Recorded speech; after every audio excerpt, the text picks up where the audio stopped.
It's really nice to see you all. And yeah, I'm thrilled you could meet us all. We're going to record this session and we'll have it available to any of those who were unable to join today, and we'll share that link as we always do. But if you've had the link before, that same link applies. All of our recordings are on that one page. Andy, is anything you want to say? No problem. And as you sort of already know most of the rules, everybody, if you could keep yourselves on mute and unmute yourself to ask any questions, or raise your hand and we'll look to insert the question at the most appropriate time. But I'm very sort of proud and happy to have Joe join us on the call today. Joe works with the company as he's an innovator, early adopter. He talks about everything around future technology, legal technology, cybersecurity, blockchain, artificial intelligence, you name it. Joe knows a little bit about it. So he's got quite a few topics to talk us today, but the first one I actually really wanted you to kick off with, if that's okay, Joe, is hearing about the transactional change and transactional practice law is going to change. Can you sort of tell us how that is going to work, what you sort of foresee for the future, what challenges there will be, and how people will react to that? It's a great question, and thank you all so much for joining. I'm really looking forward. I'm also wonderful. It's great to be here with you all. So this is fantastic. So Andy, great question. There is a lot that's about to happen, or potentially could happen. And I'd love to hear what people have to say with some of the ideas that I'm going to toss out. So I may even throw out a story or two to see if this gets some of the questions going about the concepts that are about to happen across the legal landscape. I would say they're starting to happen on the very bleeding edge of, in terms of what we start to think about contracts, how they look, how you build them, how you interact with them, from both the practitioner side, from the support side, from the research side. All of this stuff is starting to come together in maybe a different way. So let me pull something up just because I want to tell a story, and I hope that this may resonate, may not, depending on how I've pulled it together here. So here we go. So here's the story. And how about that picture? Isn't that a beautiful picture, Andy and Megan? It's actually you said you're good with technology and things there. I know. It looks like a third grader pulled this together, maybe on a good day. There's a huge history behind this picture. It is a crypto punk. That's the proper title of it. It goes back to the punk scene of the 1970s, which I was not a part of. It was too early for me. But what it tried to do, someone in 2017 came up with this idea of drawing up 10,000 images that were all unique. They're all different, every single one of them. So there are humans, men and women. There are apes. And there are aliens. Those are the types of images they built, and each one is different. So it might have a woman with her earring and like a mohawk or whatever the case is, men with beards and all sorts of things. And these are the images that they produced. Each one is unique. Each one is different. Each one is represented by its own, what we call hash. So it's like its unique identifier. Now, as we start to think about this, this is, if you really start to track this, and I'm not going to go down the road this too far, but it's what we call an NFT. So most of you have heard about the non-fungible tokens that that are all the rage these days. So representing art. So we talk about how a piece of art just like this, and this is considered one of the original NFTs that have ever existed, a collection of 10,000 called the CryptoPunks, actually has a number. So it's number 7129. When these things were issued, they were given away. So anybody who wanted them could claim them. I'm going to change this so it's not as. They could claim them, and they could say, you know what, I want that, and you download it to basically a digital wallet, and it's yours. You have this single representation of that. You have ownership of that, and you can prove that. So it's this behind the scenes contractual agreements that you now have ownership of representation to this digital piece of art. So this goes back to 2017, and a lot of people, and even to this day, I'm like, I just don't know. This is kind of bizarre. It's kind of weird, like to say that I have ownership of this. Anytime like Megan sees it, she's like, I love this piece of art. I know you probably don't, or maybe I don't want to say. You could actually just download that yourself. You're like, yeah, well, I just downloaded it off the internet. Everything on the internet is kind of free, so to speak. You can download any picture you want. But you're now able to take this and you're able to prove that a individual has, or a business or a company, whatever, has ownership to that. It becomes this tokenization of the asset. Now, why is this important, especially as we start to talk about the legal industry, as we talk about future of contracts? Well, when it was for free, now this is selling for $100,000. So what you're talking about, or whatever, you can translate that to pounds. But what you're talking about now is real assets, the tokenization of art, and now you're seeing it in music. And eventually you're starting to see this actually in the UK and London, they're doing this, the tokenization of other assets, such that when you're able to prove that something is someone's or a business, you're able to do so many more things with that. And then you start to build out these new contracts. And the contracts that we're talking about allow you to do other things. So one of the other things that's out there right now is the ability, and this is where we have to sort of expand our horizons on, and mentally, this was a big challenge for me.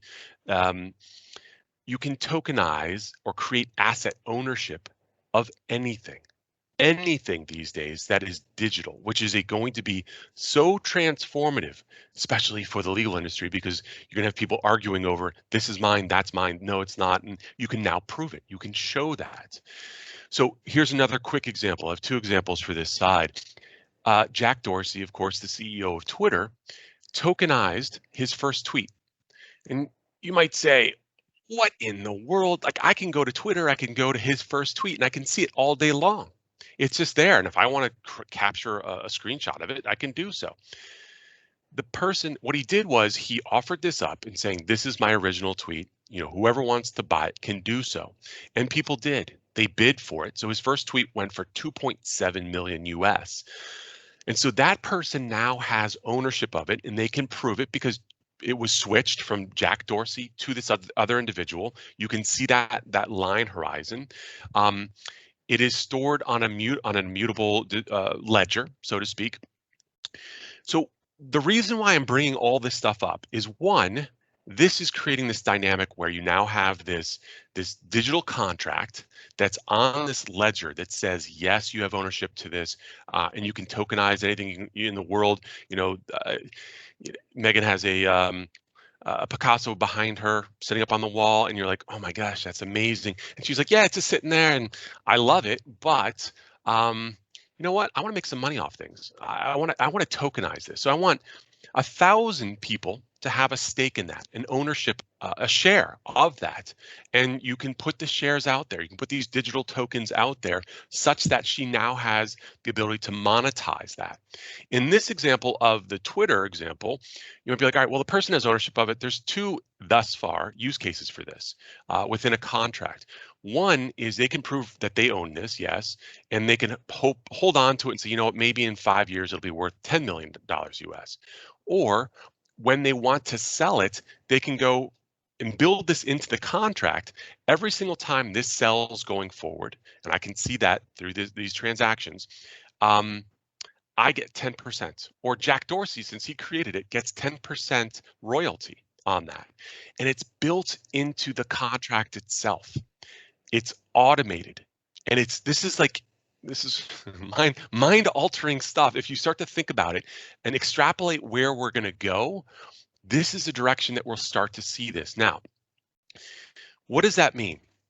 First, we have the tokenization of assets that we're seeing right now, that we're on the cusp of.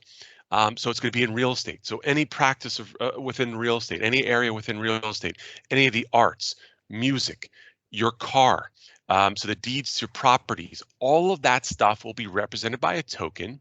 And then you could add a little bit of code to that saying, this is part of whatever contract. This is how it sits. This is what should happen. This is how we should interact with it. These are the terms. These are the service agreements that we have built into this based on this asset. And then extrapolating out, this is the code that's on top of that. So we're talking about tokenization plus code equaling contracts going forward. So the future of contracts in one lens is looking like this. I'll talk about something that's altogether slightly different and almost more tangible for everyone, maybe over the next 2 years in just a second. But I wanted to outline that as a concept first and see that how does that strike you? Andy, what are you thinking about that? Does it make any sense? Is there any area that you think would be beneficial to go over a little bit more? It just got me thinking about, to the extent of everyday items. When you mentioned the Picasso with Megan and so on, immediately I'm thinking, what everyday item around my house is going to actually be worth anything to do that with? So I guess, how do you see that being monetized, as well as the contractual sort of side of things? Do you see it being similar to that Twitter? Do you see it being like music, downloading platforms and so on, used every now and then and they get a certain amount of royalties, or like YouTube? Like, how will that play out? So you're right. That's that great question. So it starts off with the big stuff that at least I would never be able to touch. So I'm not going to be touching a Picasso. I'm not going to be touching, these other fine pieces of art. But where it starts to filter into our lives will be, you buy your car. So ownership of that car would be represented by, the deed to that piece of property. The same thing with a flat or your house or whatever the case is, would be represented by this digital token that you would develop from that. And then any contract that you might have where you want to sell that, or you want to rent it, or the lease that maybe you lease your car, or your own lease that you have, so the representation of the assets is this one piece. And then the code that's built around that says, Andy owns this flat at this location. He also has this car. It's represented by X dollars, whatever the case is. That's built into the system. And then you could see the contract built on top of that. So, the termination of that lease or the sale of that contract, all of that will be baked into this in much more of a codified manner than we see today. Yes, there will still be words there, and we'll get to this, the other variants on this in a second. But this is just one idea that's starting to come to pass that is going to change things. And I'll get into another example that sort of it bleeds into in just a second. So this is where it gets kind of zany, but there are new things that are at play when we talk about businesses. So if you're in a practice or you're working with practitioners that establish businesses and corporations or anything along those lines, or have a business and they want to maybe modify how that business works, from working with its employment, so its staff, the contracts there, the equipment that you have, the tax applications and implications of that, all that comes together through this. So we're moving to this idea of DAOs. The DAO stands for Distributed Autonomous Organization. Again, a code-based organization. So you're building an organization, it could be a company of any type that you want to build, and it's built on this code concept. So where does it start? Here is what I think is one of the easiest ways for me to try to explain this, and I hopefully it makes some sense. Is that going forward, and again, this may be a little bit, there are organizations right now that have built these things. They are functioning, they are working. There are some organizations that are worth $1 billion US that are built on DAOs. So they are entities, they're businesses, but they're all based on code. I know this is bizarre. And they're autonomous once they have been built.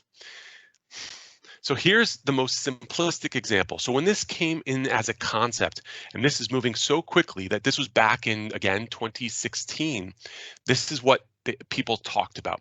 So when I started playing around with this, I was like, oh, I don't know how this is going to quite work. But then in the last 2 years, I've seen how billions and billions of dollars have flown into these types of entities, and they're having a real impact on the way that people interact with each other and with businesses. So here is, again, the most simplistic example that I needed to wrap my head around initially. So here's your vending machine, your classic vending machine where you used to have to put your pounds in, your dollars in, and then you press like B3, and then bzzz, of course the cookies or your candy bar would drop, and then you go get it. So this machine can be converted into this distributed autonomous organization. So it takes your money. So it basically knows someone's slipping some money in there, or now adding the credit card, and then it's giving you a snack back. So that's its primary task. Take your money, give you a snack. The second thing you have to think about is, okay, it uses that money to now reorder because it knows that there were only 10 Clark bars or Hershey bars in this set of this particular row. So it knows that it needs to reorder. It has the money, now it has a digital money to be able to do that. So at the next point, what it's doing is it's also ordering, and then it's asking for cleaning services because it knows that every 3 weeks, maybe it has dust on the side of it. So it needs to be able to have someone come in and maybe dust it or clean it or whatever the case is on that portion of it. Then as you put the money in the machine, it knows to say that, well, what other snacks are there? What other things need to be ordered going forward? And you can imagine there's now more digitally enhanced versions of this that it may ask, hey, what other snacks would you like to see that we don't have in this list? It'll be a top 30 list. And you look through the list and you're like, you know what? I want to see this next time and this next time. So it knows what to add to that. It has no managers. All of those processes were pre-written into the code. So what we'll start to see, and I know this again might be maybe for some, maybe many, this is somewhat of a strange concept, but businesses of all sorts, and they'll start off more simplistically, are moving in this space. And I'll talk about how this is impacting the fintech industry, so the financial tech industry. And anybody in the next, let's say 2 to 3 even now, if you're on the bleeding edge of this, you're seeing all of the biggest banks around the world that are now grappling with these distributed autonomous organizations as it applies to the financial world. Banks, how they can are going to need to shift and think about how these things work. So let me pause for a second and maybe just go back to that for a bit. Megan and Andy, does this, I mean, I think that probably that example makes sense, but does this concept, does it resonate? Can you see how this could be extrapolated out into other areas? Or not yet, and that's fair to say. I think I suppose it's. Oh, sorry, Andy. No, you go, Mia. I still have a question about how you identify the ownership of intangible assets. So even the tweet that you shared at the beginning, find somebody paid $2.7 million for it, but how do you own it when surely you can copy and paste it? I mean, you used it in a presentation just here. So the ownership, it's like almost anything else, right? So how do you prove that you own that car, that you own that house? Ultimately comes down to probably a piece of paper that says, hey, I have ownership of this, and 2 people signed. I signed and the person that sold it to me signed. So it fundamentally comes down to that piece of paper. Now, in this instance, what we're talking about is porting that over to obviously this kind of this futuristic idea of how we're going to represent assets and ownership of that asset. And it actually should be a better model in some senses.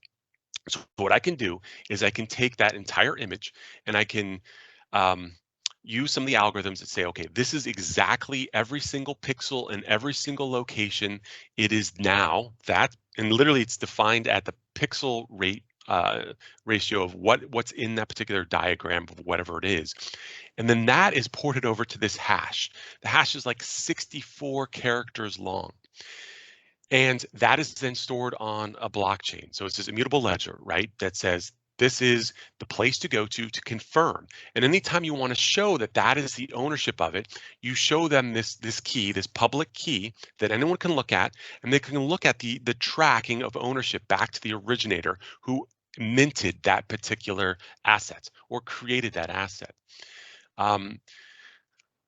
I know it sounds kind of bizarre, and this is the reason why I talk about this probably too much for some people, is because these are the things. It's almost like some newfangled technology that it sounds bizarre, sounds surreal in some respects, but it's going to be part of our daily lives in the not too distant future. And so it's like, for me, it was jumping over a number of hurdles and reading a ton about it, and getting to the point of talking to a bunch of people about it, that it's like, oh, yes, this is how it's going to work. And we have to sort of make these leaps, not leaps of faith. If you want, that's the best part of this stuff. It's all math. Most all of this stuff is mathematical problems that are being solved and proofs that are baked into the system. That makes it actually far more secure in many respects than it ever had been before. We've heard many years of people faking checks or counterfeit images or whatever the case is. That stuff will probably always exist in some level, even in the digital world, just like you talked about. Hey, Joe, you had that picture up. I probably need to attribute who owns that, and that's probably the right way to have done that. But yes, it is. It's this new brave new world that we're going to have to sort of maybe look at. If you want to look at it very clinically, the math is there, the science is there for it. But that's the concept behind it. Hopefully that makes some sense. Yeah, that does help. Thank you. Does anybody else have any other questions? I realise Andy and I are just piping up with our with our queries. And I'm always happy to talk about this stuff offline, because I know that again, sometimes it took me probably 4 or 5 passes at the whole long time ago with the blockchain thing, when I started getting involved with it in 2011. But this is where I think for me, I felt much more comfortable talking about it with larger groups of people over the last year and a half, was this.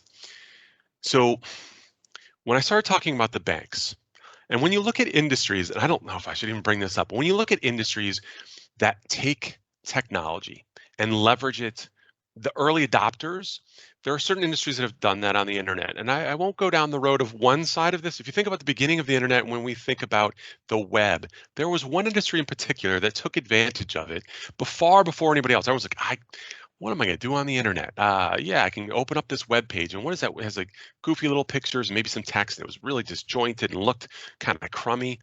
But there was one industry that took advantage of those pictures on the internet, and I won't say anything beyond that. And they did exceedingly well, and they made more, and they were able to monetize before anybody else monetized the internet. They did. It had a major impact on the whole magazine industry for that segment of the groups. The second most popular group that's now monetizing the internet in a way is within the banking sector. So the banking sector is now being targeted by that distributed autonomous organization, by the tokenization of assets. And that's what we're calling decentralized finance. So for short, it's DeFi. And the concept with this is that we're taking the entire banking structure, everything that you know, that we know, that I know, that the crazy bankers that are out there that know these amazing things in hedge funds. I mean, there's some algorithms that they leverage that are just fantastic. Taking all of that and porting it over to this DeFi world. So what's happening is that you have these amazing minds all over the world right now that are coming up with these concepts and leveraging the technologies I just mentioned to come up with new banking systems that do not use the banks. Because if you can come up with a code-based system with contracts, and these are partially written contracts, and these are partially the tokenization of assets. So taking assets that have been tokenized, you can prove, you can show the ownership, track the ownership too. Let's say we're going off of faith here, and I understand that there's some skepticism at least. If you're able to take the tokenization of assets, some code, and then from that build out entire ecosystems of the financial sector where people are now leveraging, so that, take for example, what I'm used to when I was a little kid, my mom and dad were like, "Oh, Joe, you now have $10. Let's walk on down to the bank for my cleaning up the house or doing chores, all that fun stuff, right? Taking out the trash, all too many things. I had $10. You're like, Joe, you can either put it under your mattress or you can take it to the bank and open up an account. I was like, oh, great. So I went down there and we all got around and I signed all the paperwork. And I got, back then, when I was a little kid, I had a little book, like a little book that I had to like write down my, I have this much money in the bank and I withdrew this much money. So what I wanted from that was interest, plus the security that it was there. And when I think about that, what you're now doing is seeing the code. So these smart contracts, the code says that Joe has, let's now take it up, pretend I had $10,000 and I put it into this contract. It's saying into this digital bank. And I'm basically saying digital bank that has no ownership. It has no company that necessarily I could even call, and I put my $10,000 up into that account. It's in a digital account. I have representation in my digital wallet. It says I have these $10,000 in there. It is secured in a smart contract saying Joe's going to hold this here for the next 24 hours, or Joe's going to hold it here for the next year. And based on that, I get minimum 7% interest. Some of the algorithms that are baked into this, 100% interest. It's based on the algorithms and what makes the most sense, because now I've put this money up in there, people can now borrow against that. So there's new loan systems that are being built in that. And as you extrapolate out into all the other shifts that you can see within the industry, other components within the banking industry, you're now able to leverage this and do all sorts of things. So you're seeing investment, you're seeing exchanges that are built on this. So, you know, in the US, I know we like the NASDAQ and the New York Stock Exchange, maybe the London Stock Exchange, whatever the case is, you have all of these different components that you would normally go to. Now you're building out exchanges that are code-based. There might be 5 to 10 to 50 people that run that code, that help build out that code. But then they launch it, and then it's up to the consensus of the people that participate in putting up their money into that system, because they have rights to vote on the changes to the code. All right, so we're at a point where we're moving in this direction, and the amount of money that across the globe that have been put into these systems is tens of billions of dollars over the last, I'd say, few months. There are some groups that are at one institution in and of itself called Uniswap has roughly $30 billion that people have put into the system to then get their interest. And the interest obviously is high, but it ebbs and flows. But they're putting into this code-based system, and Uniswap may have, you know, a few dozen people at that organization.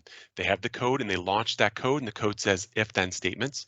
If this happens, then do this. Securitize that contract. Again, this is what we're starting to see. And so when we're talking about contracts and when we're talking about language and we're talking, a lot of this stuff is going to be ported over to code. All right. The legal impact, as you can tell, is fairly large. If this comes to pass, and I firmly believe that we will see this come to pass because I've seen the data, especially over the last year, to make me feel much more comfortable to say these things and to talk about this. I mean, I've held off for probably 3 years saying there's definitely something afoot here, and the technology, the underlying technology is there. Now, what's going to happen? This is that next thing that's happening, because it's an industry that's ripe for change in some respects. So new financial systems are already happening, clearly disruptor to banks and the way that we interact with money. But one of the cool things about this that I love, you know, writing about and talking about, is that there's now going to be greater access for everyone to get assets and ownership of their own assets. In the US, and I wish I knew the numbers for the UK, but in the US, we have 10% of people in the US, so that's 35 million people, that are unbanked, which means they don't have a bank, either because they've decided that they don't trust the banks, well, that's their side, or they don't have access to it because they don't have banks in their communities, whatever the case is. Now you have the ability to download, and believe it or not, the mobile applications, the mobile phones is at 95%, 96% across the board for everyone for the most part.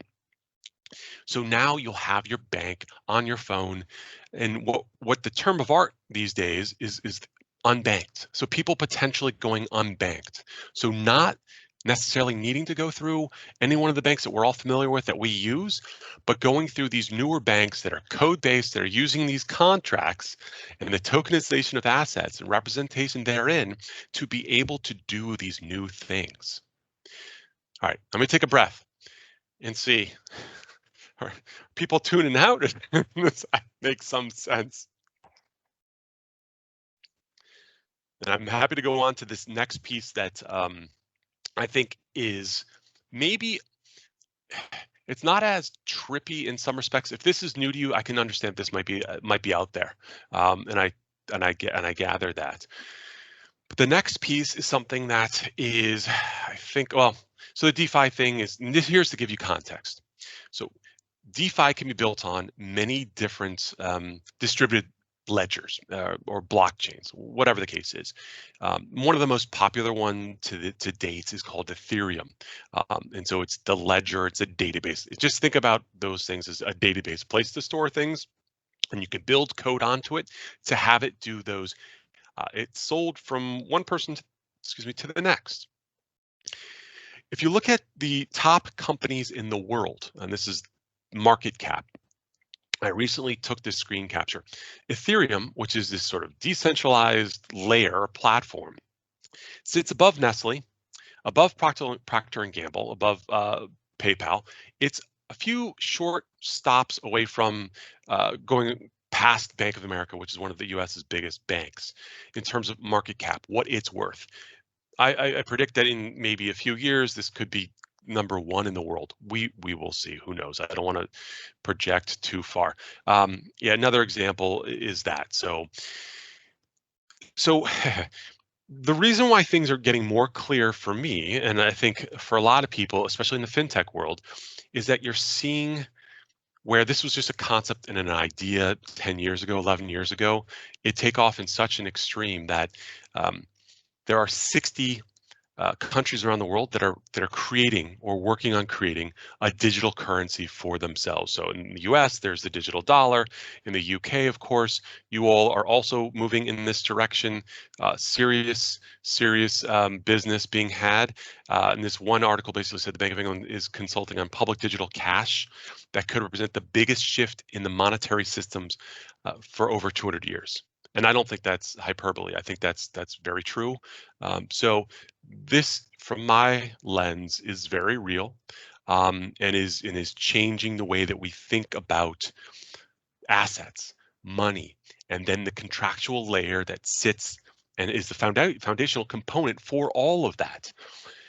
So this is a bit of a shift. It sounds similar, but what I want to do is highlight something that is, and I know we don't have too much time left here, but what I want to talk about is this computational contract. So all the stuff that we've been talking about right now is the tokenization of assets and pure code of those contracts. This is slightly different. This is something that's in theory somewhat similar, but let me try to draw a distinction in what's happening here right now at the bleeding edge. All right. So let's say you're in the transactional practice and your job is to draw up that lease. And usually there's, of course, standard lease documentation that's already out there. And the lease is, 10 pages long and has all of the primary people that should be involved in that. So the landlord, the tenants, the terms, the dates, all of that fun stuff, right? So just really basic things. When we have, let's say, 1 million of those documents, and a business is saying to itself, maybe there's some litigation that's going on, and you're looking for a particular needle in the haystack, and you're trying to find some words that are already in there or some language that's in there that you're really trying to identify. We have machines right now that can sort of identify that. And what the machines are trained to do is understand the language, understand the words, literally look for the words inside of that. And that's what we've been doing for the last, whatever, let's say 5, 6, 7, 8 years at least, when it comes to maybe a little bit longer, when it comes to some of the e-discovery tools that are out there. What's happening now is, so we've trained the machines to understand the words. The shift that's about to happen is that we help the machines program the language. So we're flipping this a little bit so that we're creating a legal ontology that computers understand natively. So computers, when we're training them right now, we're trying to help them understand the words, the native language, whether it's French or Spanish or English or Chinese or whatever the case is. We're retrofitting them. We're saying, all right, look at these words and try to identify that. So going forward, what like Stanford Codex is trying to do, and what other academic institutions around the world, specifically in the legal sector, are saying, you know what, we've been thinking about this wrong. What we need to do is come up with code-based language that the computer understands natively. And I think the best example would be the terms and conditions or terms of service that typically are fairly universal across the board for maybe a particular contract or maybe in this industry or a practice area, whatever the case is. And when I think about the practitioner sitting in front of a Word and maybe they're using Drafting Assistant or whatever the case is, sometimes they're pulling in maybe documents pre-written, or maybe they're building out themselves. They've decided to pull in various paragraphs, blah, blah, blah. What you're going to see now is that the terms and conditions, the terms of service are a modular. So it's almost like a widget. If you can, I'm a very visual person, hence all the screenshots we have here and all this stuff. So I can talk to it. You can close your eyes. You can just listen to it if you're more of an auditory person, or you can get both best of both worlds maybe with the visuals that I have here. So what you see here is that people, when they're sitting in front of their computer and they're drafting a document, what you'll start to see are people pulling in what I would consider a widget.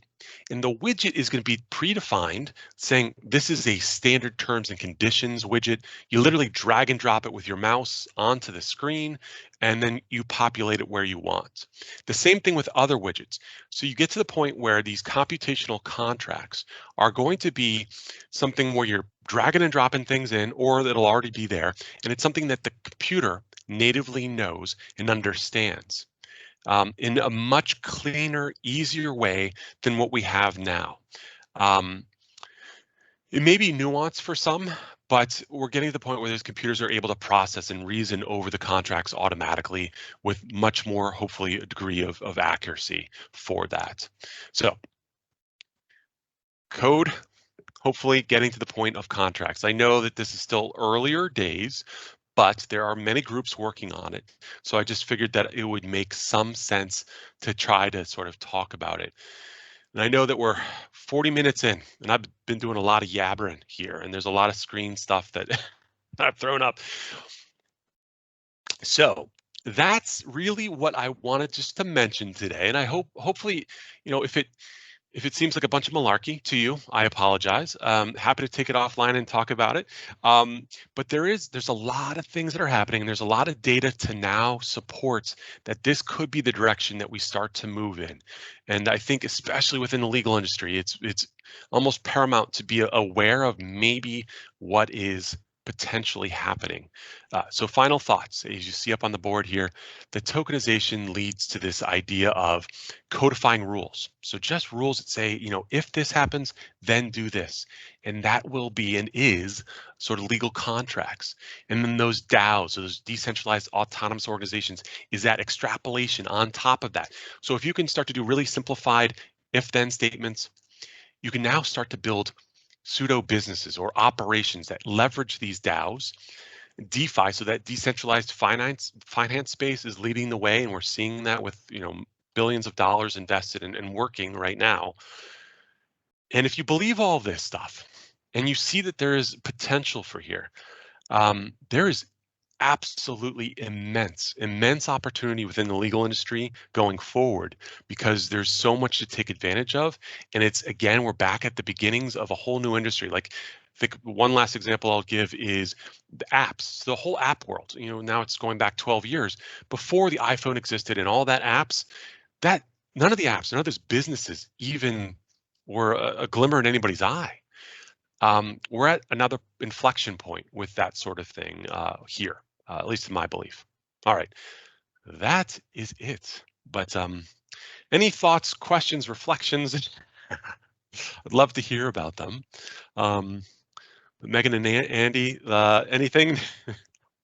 Thanks, Joe. I mean, it's part scary, part mind-blowing, and part informative. I think it's so much to think about there. I know one of the questions that a lot of our clients will have is, if they might not ask questions today, but they might want to explore these in a bit more detail. How is it best to do that? How is it best to have these sort of conversations in a more personalised situation? Do we have people that we can get in touch with to introduce them to in your teams? Like, how would you recommend the best process for that if someone wants to dig in further? Yeah, I think maybe the start would be, if you can reach out to me, and I'd be more than happy to engage with anybody about this. I mean, I love talking about it, as you might gather. And then, yes, there's other people that I have on my team that certainly can dive into this too. Brilliant. So yeah, please do. I know that we don't often have too many questions on these, and on this topic, there's probably something that you could have so many questions that it's quite difficult to pick which one. Megan, any thoughts from your end as well? No, thanks very much for explaining it. Actually, the further we went through the presentation, the more I seemed to get the concept. So thank you. I thought it was very clear indeed. Any questions at all from our audience at all? No. Okay. Hi, sorry. I've got. Yeah, just a quick question, because I think obviously when you talk about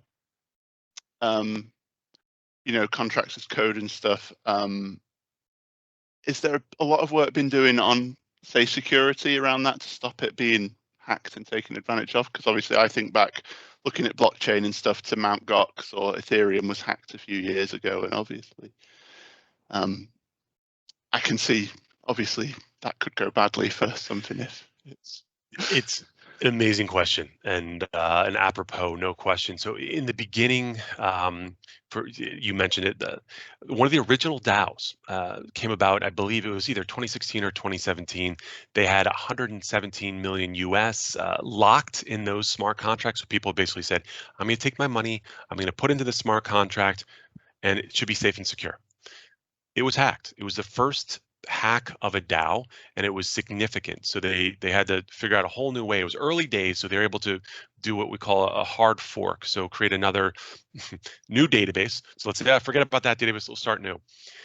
So in terms of the phased testing that you're talking about, things are much better. There's a huge community. I mean, there's tens and tens of thousands of people around the world that are working on these things. They're trying to hack it every single day. Now, I would not say that this stuff is unhackable. It's not, because of code, sometimes people are able clearly to hack things, break things, whatever the case is. But the hope in time is that these things are going to be extraordinarily sound. But I don't doubt, in the next several years, especially early days, that there will be at least one or two major hacks, and people will lose money, hence those interest rates. So people are taking a risk by putting their money up there, and they get 100% interest. So if they put $100,000 up there, they're getting $100,000 within the next year. That's fantastic. But there's inherent risk, as you so eloquently said. There's no question. There's a problem. There can be a problem with that. So not unhackable. For now, things are going fairly well, and there are cartloads of people that are trying to work on it, trying to hack it at the same time, which is good, like the white hat hackers trying to do, break things for good.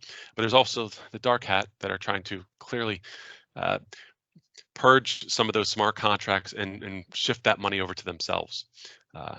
So great question.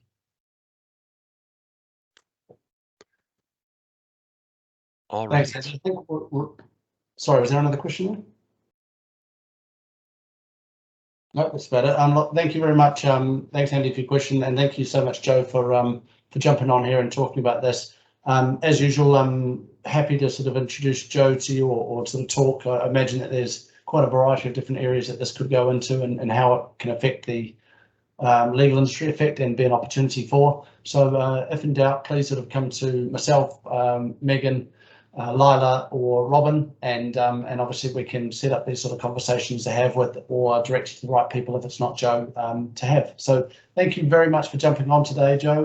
Apologies we'll run slightly over, but thank you so much. It was really good to listen to, and very much food for thought for the future. Thank you all. Appreciate it. Take care. Thanks everyone. Dave. Bye-bye. Thank you. Right, thanks very much. Bye-bye.